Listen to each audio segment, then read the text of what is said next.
नमस्कार, जय Jagannath. World of Odia YouTube channel को आपण मानक स्वागत। आज आम अव्यय कौन एवं अव्यय केते प्रकार से विषय रे आलोचना करिबा। तेबे आसंतु देखिबा अव्यय काहाकू कुहा जाय।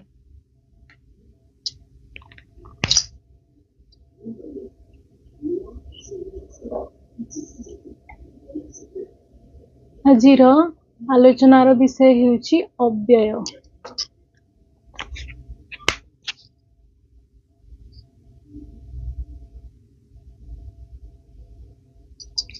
जेउ पद मानकर अव्यय काहाकू कहा जाए यह आसंतु देखिबा। जेउ पद मानकर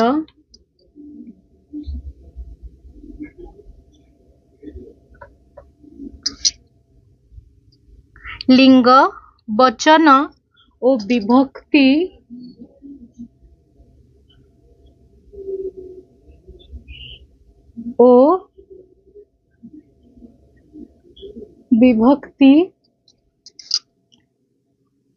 आदि भेदरे कौनसी प्रकार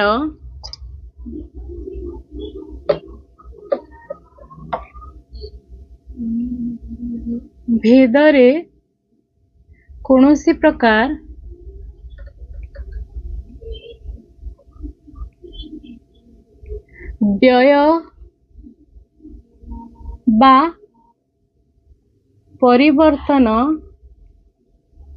घटे नाही ताहाकू अव्यय बोली कुहा जाए।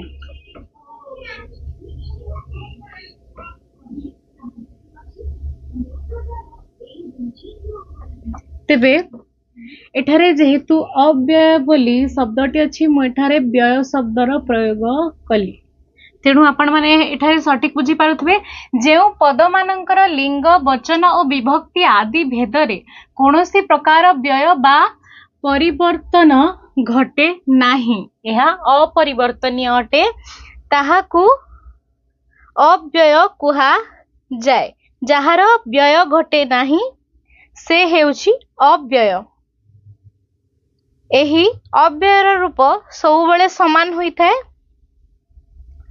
माने साधारणतः आम अव्यय काहाकू कही था। यार उदाहरण मु नेबी जहाँ आम दैनंदिन जीवन रे आमर कथन शैली रे आम व्यवहार करि थाओ विभिन्न प्रकार अव्यय गुड़िक। जेपरि अव्यय गुड़िक कौन हबो ओ एवं किंतु मात्र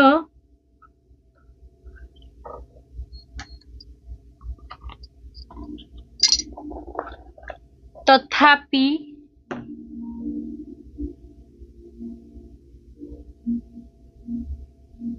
पुणी जेपरी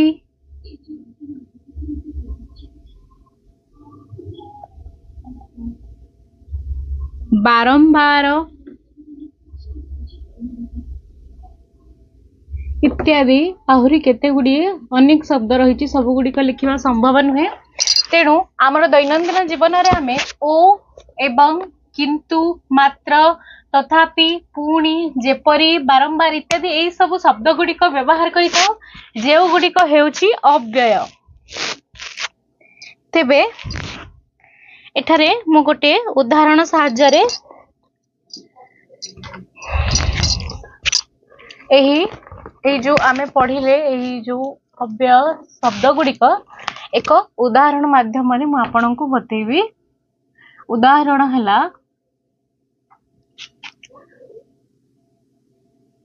राजेंद्र और सुरेंद्र पाठ पढ़ुछंती।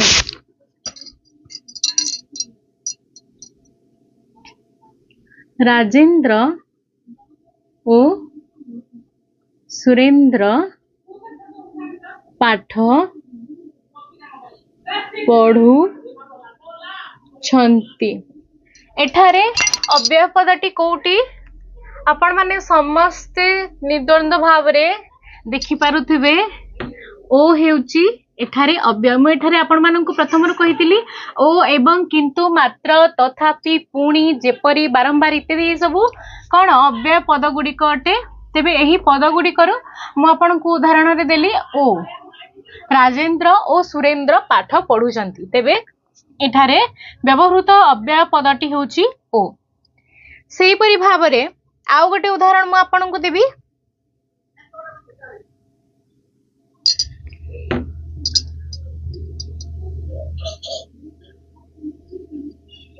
राकेश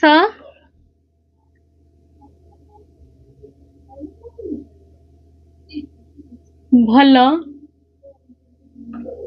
खेलुची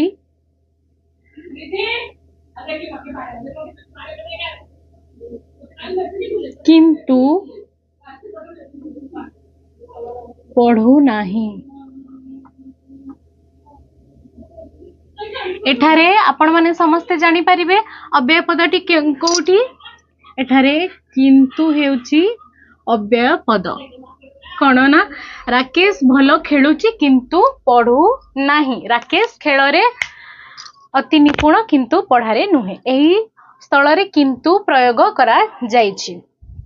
तेबे आपण माने भल से जानी पारिले अव्यय कहा को कहा जाए ना जे कोनोसी लिंग वचन विभक्ति आदि भेद रे अव्यय पदर कोनोसी परिवर्तन घटे नाही। एही पद गुड़िकर ना कोनोसी लिंग अछि ना कोनोसी वचन अछि ना कोनोसी एमानकर विभक्ति अछि एमानकर किछि नाही। एही पद गुड़िक जे कोनोसी परिस्थिति रे अपरिवर्तनीय एहा परिवर्तन घटिबा संभव नुहे तेणु एमानंकु अव्यय बोली कुहा जाए कारण जे कोनोसी परिस्थिति रे एमानंकर व्यय घटे नाही। जहार व्यय घटे नाही से हेउची अव्यय। एही पदटी को मने रखिबे आपण आ एही अव्यय पद गुडी को आपण माने मने रखिबे जहा कि परीक्षा रे आपण मानंकु अव्यय पद चिन्हट करिबारे खूब सहाय्य हबो।